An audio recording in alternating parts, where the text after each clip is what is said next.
Okay, so let's get right into this. I want you to picture it. Oak Haven Plantation, Georgia, 1858.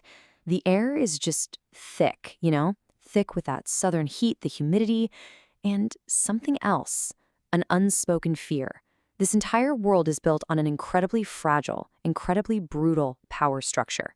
It's a cage of silence and suspicion, and it's all ruled by the Carmichael family. And that quote, man, it just sets the stage perfectly.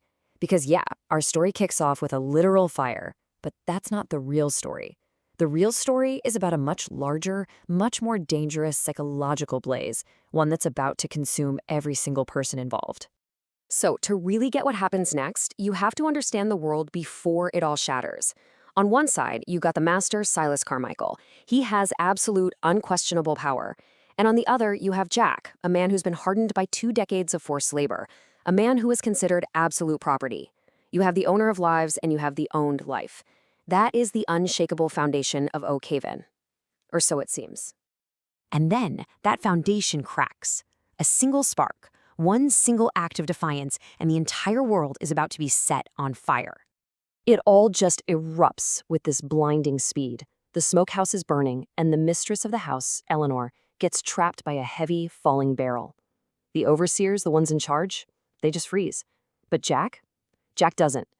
In a split second that defies every single rule of his existence, he just sprints into the heat, and with this incredible strength, he frees her, literally seconds before the entire structure collapses right where she stood. But her reaction, it's not just gratitude, it's something else entirely. As Eleanor looks at Jack, she's not looking at a piece of property anymore, she's looking at a person who made a choice.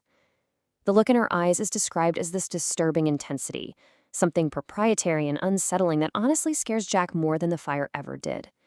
The power dynamic has just shifted, right there in that moment, and he knows it. But this incredible act of heroism, well, it doesn't lead to some simple reward. No.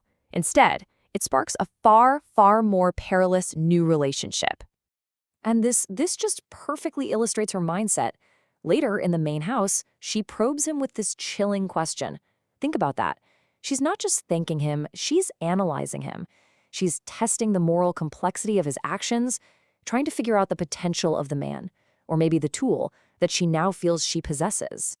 She tells him she doesn't like debts, she prefers arrangements. So she promotes him from the brutal field labor to the main house.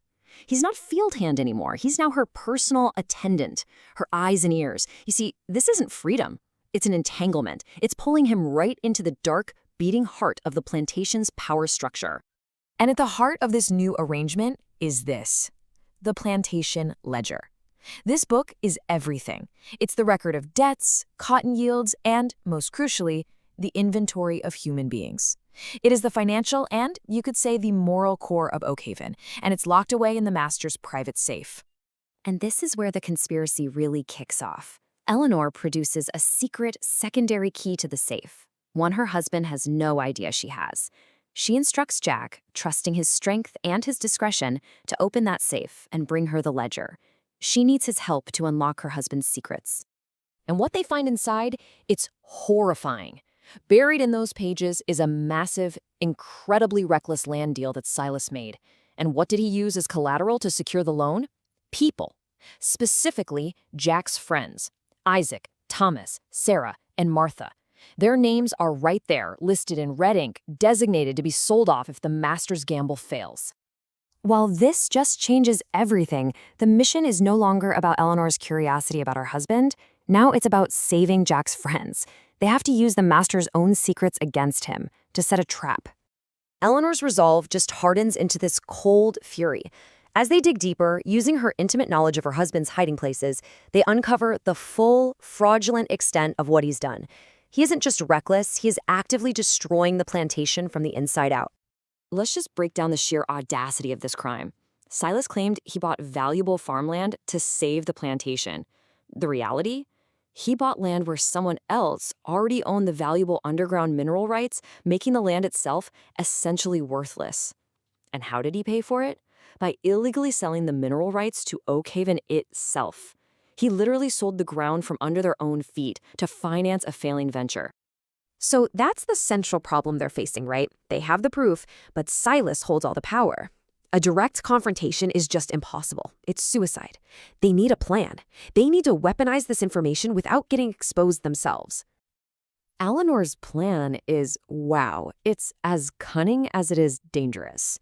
The target is Alistair Thorne, Silas's greedy rival. The evidence is a set of damning documents that Jack has to secretly duplicate. The delivery? A terrifying midnight run where Jack has to plant the evidence on Thorne's property without being seen. And the trigger? They're counting on Thorne's own self-interest, which they know will compel him to expose Silus to the authorities immediately. So the trap is set, and now all they can do is wait for the consequences to arrive. And believe me, they arrive with shocking speed. And look at this timeline. It just shows you how razor-thin their window is. The day after Jack plants the evidence, Thorne storms into Oak Haven. That very same night, they have to commit their final, desperate act, and they have to do it all before the master, Silus, returns the following day. It's incredibly tight. Armed with the documents Jack planted, Thorne confronts Eleanor, and she plays her part absolutely perfectly, acting shocked and horrified. Thorne, who is totally convinced he's uncovered this huge scandal himself, declares Silas's actions to be outright fraud, and he speeds off to Savannah to inform the bank and the county clerk. The dominoes have started to fall. This is the final, nerve-wracking piece of the puzzle. With the authorities now on their way, Eleanor and Jack have one last job.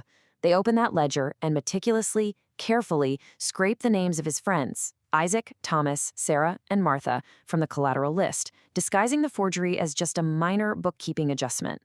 Silus finally returns, but not in a rage. He returns as a broken, defeated man. He's been completely ruined in Savannah, and when he sees Jack standing there by his wife's side, the truth just dawns on him. But it's too late. Eleanor confronts him with his fraud, his adultery, his cruelty, and she leaves him utterly powerless. And so we get to the resolution. The master is gone, Jack's friends are safe, but this victory, it reveals a new, more complex, and frankly, psychologically terrifying new reality. Eleanor presents Jack with this, a legally signed manumission paper, his freedom. But she makes it crystal clear, this is not a reward for his heroism. It's the price for his silence. It's the guarantee that their shared deadly secret dies with them. And this brings us to the story's final, absolutely chilling question. After giving him his legal freedom, Eleanor offers him something else, a partnership, an arrangement.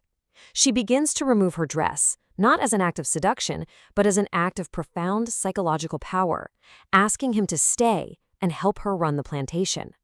The choice he now faces is no longer between slavery and freedom. It's between the terror of an unknown future and the terrifying intimacy of being bound forever to the woman whose secrets he now keeps.